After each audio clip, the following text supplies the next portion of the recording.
xubno ka socda xafiiska ganacsiga gaadiidka iyo warshadaha ee dawlad deegaanka Soomaalida ayaa kormeer ku gaadhay degmada Doolacado iyagoo soo kormeeray qaar kamid ah warshadaha degmadaasi ku yaala warbixin muurtaasi ku saabsan waxay noo soo diray wariye Bashiir Cabbaas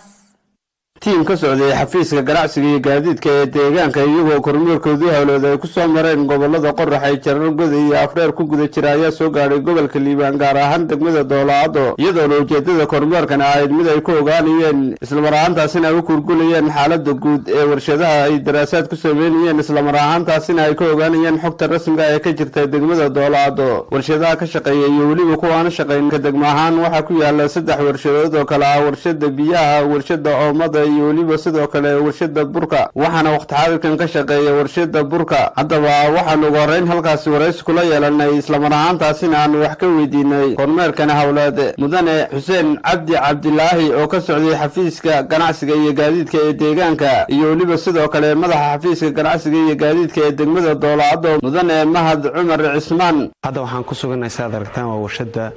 wax soo saarka burka ama daqiiqda qof sida uu yaqaano magaceeda la dhaho gannaale iyo daawe oo ku magac dheer gannaale iyo daawe waxaan daraasaadkaas ka koobnaan karaa warshadaha dhameystiran noocyadooda kala duwan kuwa shaqeynaya kuwa aan shaqeynin sababaha waxa hortaagan ee caqabada ku ah waxaan waraysi badan la yeelan doonaa xog rasmi ka buuxin doonaa dadka mulkiilayaasha waana dhex taaganahay saacad gannaale aan daawa oo aan xogtooda aan ka qaadin oo wax soo saarkooda aan ka wareysanin iyo caqabadaha hortaagan inay waxyaabaha ay u baahan yihiin in laga saaciideeyo iyo waxyaabaha u baahan yihiin in